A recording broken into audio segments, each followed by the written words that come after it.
사자들이여 주님 부탁하신 말 순종하여 이 진리 전파하라. 산을 넘고 물 건너 힘을 다해 복음의 빛 비춰라. 빛의 사자들이여 복음의 빛 비춰라. 새로운 밤 밝게 비춰라. 빛의 사자들이여 동서남북 어디나 땅끝까지 주님만 의지하고 눈 어두워 못 보는 백성에게 복음의 빛 비춰라. 빛의 사자들이여 복음의 빛 비춰라. 새로운 밤 밝게 비춰라. 빛의 사자들이 주님 부탁하신 말 순종하여 이 진리 전파하라. 산을 넘고 물 건너 힘을 다해 복음의 빛 비춰라. 빛의 사자들이여 복음의 빛 비춰라. 새로운 밤 밝게 비춰라. 빛의 사자들이여 동서남북 어디나 땅끝까지 주님만 의지하고 눈 어두워 못 보는 백성에게 복음의 빛 비춰라. 빛의 사자들이여 복음의 빛 비춰라. 새로운 밤 밝게 비춰라. 빛의 사자들이 온 세상 위하여 나 복음 전하리. 만 백성 모두 나와서 주 말씀 들으라. 죄 중에 빠져서 헤매는 자들아 주님의 음성 듣고서 너 구원받으라.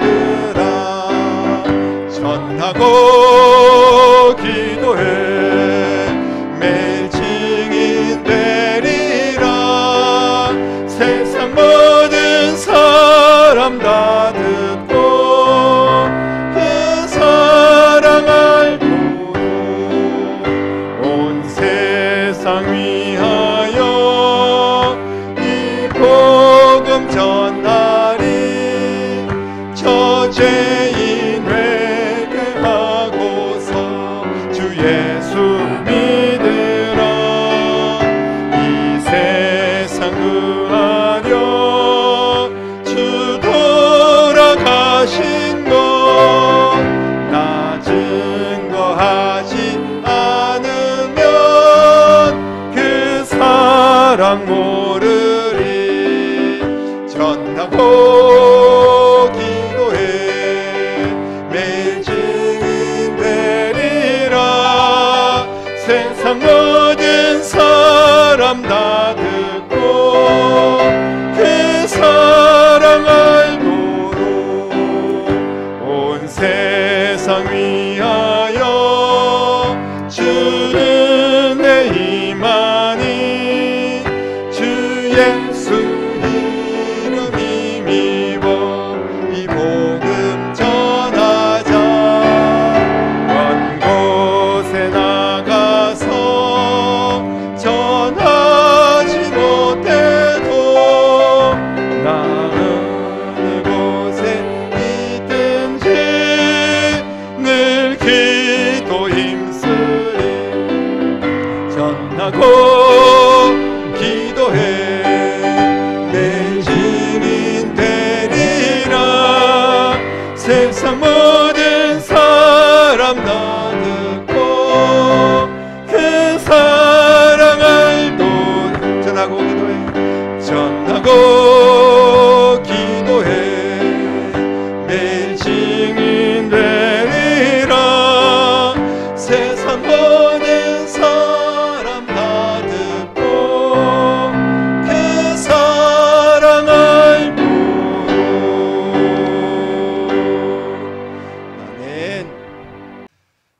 오늘 우리에게 주시는 하나님 말씀입니다. 사도행전 8장 4절로 8절까지 말씀 보겠습니다. 우리 같이 한 목소리로 하나님 말씀을 읽겠습니다. 그 흩어진 사람들이 두루 다니며 복음의 말씀을 전할세 빌립이 사마리아 성에 내려가 그리스도를 백성에게 전파하니 무리가 빌립의 말도 듣고 행하는 표적도 보고 한 마음으로 그가 하는 말을 따르더라. 많은 사람에게 붙었던 더러운 귀신들이 크게 소리를 지르며 나가고 또 많은 중풍병자와 못 걷는 사람이 나으니 그 성에 큰 기쁨이 있더라. 아멘. 오늘 밤 하나님의 말씀 안에서 순종하는 자들에게 기적을 주셨던 사도행전의 기적이 여러분들의 삶의 기적이 될 수 있기를 주님의 이름으로 축복합니다. 사도행전 1장 8절에 너희가 성령을 받으면 오직 성령이 너희에게 임하면 너희가 권능을 받게 되고 예루살렘과 온 유대와 사마리아와 땅끝까지 이르러 내 증인이 되리라. 이렇게 주님이 말씀해 주셨습니다. 오늘 그 본문의 말씀이 이루어지는 그런 모습을 우리는 현장에서 보고 있습니다. 예수님께서 올라가시면서 온 유대와 사마리아와 땅끝까지 예루살렘에서부터 확장되어 가지고 유대 전체와 그리고 그 옆에 있는 사마리아와 땅끝까지 복음이 전거된다는 거예요. 이스라엘의 모든 백성들은 또 그 당시에 예수님이 승천하시는 것을 보면서도 제자들은 반신반의했을 겁니다. 우리만 예수 잘 믿고 우리만 천국 가면 되는 거지 이 복음이 뭐 땅끝까지 전해질 일이 뭐가 있을까 이런 생각을 했을 수도 있어요. 특별히 온 유대까지는 이해가 됩니다. 예루살렘뿐 아니라 그 나라 온 유대까지는 이해가 되는데 그 다음부터는 잘 이해가 되지 않습니다. 왜냐하면 사마리아가 들어가기 때문에. 그리고 땅끝까지. 그럼 그 당시에 그 이스라엘 백성들의 땅끝을 이야기하는 것은 로마의 지중해 끝을 이야기하고 있는데 대충 그렇게 이해를 하고 있었습니다. 그러면 그 땅끝까지 복음이 전거된다는 것은 우리를 괴롭히는 로마 사람들도 복음이 전거돼야 되고 그리고 세상에 뭐 이렇게 그동안 우상을 숭배하는 하나님 앞에 범죄하고 온갖 더럽고 추악한 일들을 저지르고 이런 사람들도 다 복음이 전거돼야 된다는 것은 동의할 수가 없다는 이야기죠. 그런 사람들은 죄를 지었고 그런 사람들은 이방인이고 그런 사람들은 사마리아 사람들이고 그런 사람들은 나쁜 사람들이기 때문에 당연히 처벌받아야 되고 그런 사람들은 정말 예수 안 믿고 죽어서 지옥 가야 되는 것이 마땅하지 않겠습니까? 그런 생각을 이스라엘 사람들 마음속에 분명히 있었던 것이 사실입니다. 그런데 오늘 말씀을 보면 정말 이 놀라운 사실이 온 유대뿐 아니라 그들과의 원수 관계에 있었던 사마리아까지 복음이 확산되기 시작했습니다. 사마리아 사람들과 이스라엘 사람들은 한 민족이나 다름이 없었어요. 서로 근데 정오하는 사이입니다. 우리가 보면 같은 민족인데도 뭐 같은 도끼리 뭐 경상도 전라도가 뭐 정오를 하고 북한 남한이 정오를 하고 이러지 않습니까? 그리고 그런 것뿐 아니라 지금 뭐 전쟁을 하면서 우크라이나 러시아 서로 어떤 적대 관계 속에 있고 지금 모든 이념과 모든 사상 속에서 서로 또 남녀 갈등, 뭐 세대 갈등 이런 것들 통하여서 막 정오가 굉장히 심어져 있는 것을 보게 됩니다. 하지만 성경은 정오하는 것이 아니라 사랑하고 용서하라고 말씀하시는 줄로 믿으시기를 바랍니다. 지금 이 사람들을 보면 어떤 상황인지를 좀 제가 설명을 한다면 여러분들이 대부분 알고 있겠지만 지금 아수르라는 나라가 이스라엘을 점령할 때가 있었습니다. 이스라엘이 하나님 앞에 범죄해가지고 완전히 망하는 시절이 있었어요. 그때 아수르가 이스라엘을 점령하면서 그 아수르의 국민들을 이스라엘의 변방에 있었던 이스라엘에 속해 있었던 한 동네 바로 사마리아의 자신들의 국민들을 이주를 시킵니다. 그래서 모든 사람들이 아수르 사람이 될 수 있도록 그렇게 만드는 하나의 정책이었죠. 그렇게 해가지고 많은 아수르 사람들이 사마리아 지역에 가서 살게 됩니다. 그래서 거기에 살게 될 때 이 사람들이 들어오면서 이제 자신들이 섬기는 신들을 가지고 오고 우상을 숭배하고, 그러면서 그 당시에 남아있는 토착 그 주민들, 바로 이스라엘 사람들이죠. 이 사람들하고 결혼도 하고 이러면서 막 뒤섞이면서 한마디로 말해서 혼합된 그런 민족이 됩니다. 온전한 혈통을 이어받은 그런 이스라엘 사람이 아니라 아수르 사람들하고, 그리고 또 이스라엘 사람들하고 몇 세대가 지나면서 완전히 혼합이 된 그런 하나의 특이한 동네가 되었습니다. 그러니까 이스라엘 사람들은, 저 사람들은 정통성이 없는 거예요. 그래서 특히 미워했습니다. 또 특히 그 사람들이 미워했을 때 보면 엄청나게 그 사마리아 사람들이 이제 이스라엘을 괴롭혔던 적이 있었어요.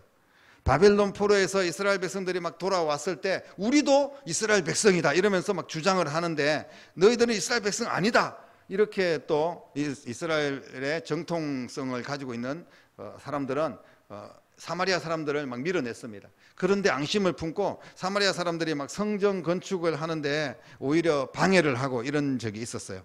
그러면서 성전에 막 몰래 들어와 가지고 사람의 죽은 뼈를 갖다가 여기저기 뿌리는 일들도 있었고, 그리고 또 유대인들의 막 토지를 황폐화시키고 이런 과거의 전력이 있습니다. 심지어는 유대인들을 막 잡아다가 노예로 팔기도 하고 사마리아 사람들이 저질렀던 그런 일들이 있었어요. 그렇기 때문에 완전히 앙숙이 되었습니다. 그래서 같은 민족의 피가 섞여 있었음에도 불구하고 언제나 적대 관계로 그렇게 가장 미워하는 그런 사람들이 되었던 거죠. 그런데 복음이 이 사마리아에 확산되고 있다는 거예요. 얼마나 놀라운 일인지 모릅니다. 정말 사마리아에 기적이 일어난 겁니다. 어떻게 해서 이런 일들이 일어날 수가 있었겠습니까? 사마리아에 전도를 한다는 것은 정말 어려운 일입니다. 상식적으로 이해할 수 없는 그런 이야기가 펼쳐지고 있는 거예요. 그런데 이 놀라운 일들이 이루어지는 과정 속에 한 사람의 순종하는 헌신자가 있었습니다. 오늘 말씀해 보니까 흩어진 사람들이 두루 다니며 복음을 전했는데 빌립이라는 집사님이 사마리아 성에 내려가서 그리스도를 백성에게 전했다, 이렇게 기록을 하고 있습니다. 이 빌립 집사님, 초대교회 7명의 집사님 중에 한 분이었습니다. 이 빌립 집사님이 하필이면 사마리아로 내려갔던 거예요. 초대교회 처음에 집사님들 세운 목적은 뭐냐면 사도들이 너무나 일이 많은 거예요. 막 성도들은 막 한 번 전도하면 3,000명, 5,000명 구름대같이 몰려들고, 그래서 그들이 다 모든 일들을 감당할 수가 없는 겁니다. 특히 구제하는 일, 서로 나누고 또 뭐 가난한 자를 돕고 이런 일까지도 신경 쓸 겨를이 없었습니다. 그래서 7명의 집사님들을 세워가지고 성령 충만하고 지혜롭고 은혜가 충만한 그런 7명을 세워서 이제 집사로 삼아서 그들이 여러 가지 일들을 맡아서 할 수 있도록 했습니다. 물론 빌립은 이런 일에도 충실히 했겠죠. 하지만 그것에 최선을 다했지만 그 자신의 일을 뛰어넘어서 이제 주님께서 명령하신 대로 말씀에 순종해서 사마리아와 땅끝까지 복음을 전하라고 했는데, 저도 가서 복음을 전하겠습니다. 특별히 이제 흩어질 수밖에 없었던 이유를 여러분들이 알고 있을 거예요. 초대교회가 막 부흥하면서 예루살렘에 엄청난 핍박이 시작됩니다. 그래서 예루살렘에서는 신앙생활하기가 너무 힘든 거예요. 로마의 군사들이 와가지고 예루살렘에 있는 예수 믿는 사람들을 그냥 잡아서 죽이고 불태워 죽이고 찢어 죽이고, 예수 믿는다는 이유 때문에 얼마나 고통을 받았는지 모릅니다. 그렇기 때문에 이 사람들이 흩어질 수밖에 없었어요. 여기저기 막 사방으로 흩어집니다. 도망가듯이 흩어졌다고 볼 수도 있지만, 흩어졌으면 그들이 조용히 살아야 될 거 아니에요. 사마리아에 가서든 로마에 가서든 어디에 가서든지 그냥 지 죽은 듯이 살아야지, 괜히 거기서 또 뭐 예수 복음 전한다고 그렇게 했다가는 다시 잡혀서 꼼짝없이 죽을 수밖에 없습니다. 그런데 이 흩어진 사람들 중에서 빌립이라는 사람이 사마리아 성으로 들어간 거예요. 그곳에 가서 복음을 전한 줄로 믿으시기를 바랍니다. 하나님이 기뻐하시는 일을 감당했습니다. 자신의 사명, 자신에게 기본적으로 주어진 일이 있습니다. 우리가 뭐 어떤 교회 안에서 직분을 맡을 때가 있고, 또 어디 세상 속에서 여러 가지 역할들을 우리가 맡을 때가 있잖아요. 그럼 기본적인 우리의 역할이 있고 직분이 있는데 그걸 잘 감당해야 됩니다. 그것도 감당 못하는 그런 사람들이 많이 있지 않습니까? 그런데 이 빌립은 자신의 맡은 기본적인 것들을 잘 감당한 것뿐 아니라 그 이상의 것들, 정말 하나님이 기뻐하는 것이 무엇인지를 스스로 찾아서 감당한 위대한 빌립 지사님인 줄로 믿습니다. 빌립은 자신이 왜 선택받았나? 기본적으로 뭐 다른 사람들이 구제하고 이런 나누는 일 이런 것들을 위해서 선택을 받긴 했습니다만은 그것을 그 이상의 삶, 정말 하나님께 순종하는 삶을 살았고 하나님이 가장 기뻐하는 일이 무엇인지를 정확하게 깨닫고 복음 전하는 삶을 살게 된 줄로 믿습니다. 사도행전 5장 32절에 보면 우리는 이 일의 증인이요 하나님이 자기를 순종하는 사람들에게 주신 성령도 그러하니라 라는 말씀이 있습니다. 성령은 언제 임하냐? 바로 무슨 우리가 기도 열심히 하고 부르짖고 이러면 성령 임할 수도 있겠죠. 하지만 성령 임한다는 게 우리가 막 방언이 터지고 막 신유 원사가 임하고 이런 것만 성령이 아닙니다. 성령이 임하는 것은 말씀에 순종하여서 복음을 전할 때 그때 성령께서 역사하셔서 그 상대방의 마음을 감동시키고 믿는 자의 숫자를 더하게 하시고 여러 가지 환난과 핍박 가운데서도 복음이 확장되고 이게 바로 성령께서 하시는 일인 줄로 믿으시기를 바랍니다. 순종 없는 성령 충만은 있을 수가 없습니다. 성령이 임할 때 기적도 임하게 되고 그 기적 앞에는 반드시 순종이 앞서서 있었다는 것을 우리는 꼭 기억해야 됩니다. 아브라함이 순종을 했고 그리고 노아가 순종을 했고 다윗이 순종을 했을 때 그리고 무엇보다도 예수님께서 순종하여서 십자가를 짊어지고 우리를 구원하신 줄로 믿으시기를 바랍니다. 빌립은 순종의 기준을 자기 자신이나 사람들에게 맞춘 게 아닙니다. 그냥 내가 편한 대로 하면 순종할 수 없어요. 너 이렇게 해. 내 스스로 나에게 말할 때가 있지 않습니까? 이 정도면 돼. 너 이렇게 하면 돼. 이렇게 내 스스로 이야기할 때가 있어요. 그리고 다른 사람들이 또 너 이렇게 했으면 좋겠어. 우리에게 요구할 때가 있습니다. 그러나 물론 그런 것들도 우리가 눈여겨봐야 되고 귀를 기울여야 되고 또 내 자신의 어떤 생각들도 잘 정리를 해야 됩니다만은 가장 중요한 것은 사람들에게 특히 내 자신에게 말 듣고 순종하는 것이 아니라 하나님께 그 순종의 기준을 맞추었다는 사실을 믿으시기를 바랍니다. 내가 원하는 것, 사람들이 원하는 것을 그대로 따라 한다면 그것은 진정한 순종이라고 말할 수가 없습니다. 이 순종이라는 성경에서 말씀하시는 단어는 하나님의 말씀 앞에 하나님이 원하시는 것이 무엇인지 그것을 깨닫고 순종하는 것인 줄로 믿으시기를 바랍니다. 이 순종은 나의 이익을 생각하는 것이 아니에요. 오히려 희생을 각오하고 죽음을 각오하는 것이 순종입니다. 내가 어느 정도 선까지는 이것까지는 순종할 수 있어. 하나님은 그 이상을 원한다면 나는 이것밖에는 못하겠습니다. 그러면 그건 순종이 아니죠. 빌립이 복음을 전하기 위해서 들어간 곳이 어디입니까? 바로 유대인들과 적대 관계를 가지고 있는 사마리아 사람들 안으로 들어갔습니다. 사마리아는 우상 숭배가 가득하고 음란함이 극치고 그리고 뭐 9절부터 등장하는 거 보면 마술들이 막 성행하고 그리고 예수님께서 우물가 수가성 그러니까 사마리아 성이죠. 수가성의 여인을 만났는데 이 그 수가성은 창녀촌이 있는 곳이고 그러니까 엄청난 타락된 도시입니다. 막 도망다 가다 보니까 얼떨결에 사마리아에 갔을까요? 피해서 막 예루살렘 핍박하니까 잡히면 죽으니까 막 그냥 도망치다 보니까 어느새 여기 사마리아네? 그것은 아니었습니다. 빌립은 의도를 가지고 사마리아에 들어간 겁니다. 복음을 전하기 위해서 내가 그곳에서 죽으리라 죽으면 죽으리라 이런 각오로 사마리아에 들어갔던 것을 보게 됩니다. 단순하게 생각하면 정말 많고 많은 지역 가운데 왜 하필이면 빌립이 복음을 전하기 위해서 자신들이 원수가 사는 곳 우상 숭배가 극심한 곳 그런 지역으로 들어갔을까요? 빌립이 사마리아 성에서 복음을 전하기 위해서 들어갔다는 이 말씀은 하나님의 말씀 앞에 순종했다는 말입니다. 복음을 증거하는 일에 목숨을 걸었다는 이야기고 희생을 각오했다는 그런 말씀인 줄로 믿습니다. 당시 유대인들은 사마리아인들은 제3의 존재다 이런 의식을 가지고 있었습니다. 유대인도 아니고 이방인도 아니고 정말 허리멍텅한 존재고 구역질 나는 존재다 이렇게 그들을 조롱하면서 지냈습니다. 유대인들이 이처럼 사마리아인들을 불쾌하게 생각했던 또 한 가지 이유는 뭐냐면 이 사람들이 철저하게 모세의 율법, 오경, 모세 오경을 또 철저하게 지키고 이 사마리아인들이 막 할례도 행하고 지금 이스라엘 백성들이 하는 일들을 그대로 그냥 하는 거예요. 하나님의 백성도 아니면서 왜 하나님 백성처럼 그렇게 하느냐, 이런 의식을 가지고 있는 거예요. 지금 이스라엘 백성들은. 그렇기 때문에 더 싫어하는 거예요. 그러면서 예루살렘 성전처럼 그들의 지역에도 그리심산이라는 곳에다가 성전을 자기들이 막 세웁니다. 그래서 이게 우리의 성전이야, 이렇게 자기들이 또 별도의 성전을 세워가지고 그들이 하나님을 섬기고 있는 것을 보게 됩니다. 이 빌립이 사마리아에 복음을 전했다는 이 의미는 우리나라가 일본에 가서 복음을 전하는 것과 좀 비슷한 뉘앙스를 가지고 있습니다. 어느 일본 선교사님이 이런 고백을 한 적이 있습니다. 일본에 가서 복음을 전해라. 이런 하나님의 말씀에 순종하여서 일본에 가기는 갔어요. 그래서 열심히 복음을 전했습니다. 그런데 일본 사람들이 얼마나 강박한지 예수님을 영접하지 않습니다. 아무리 전도해도 말을 들어먹지 않아요.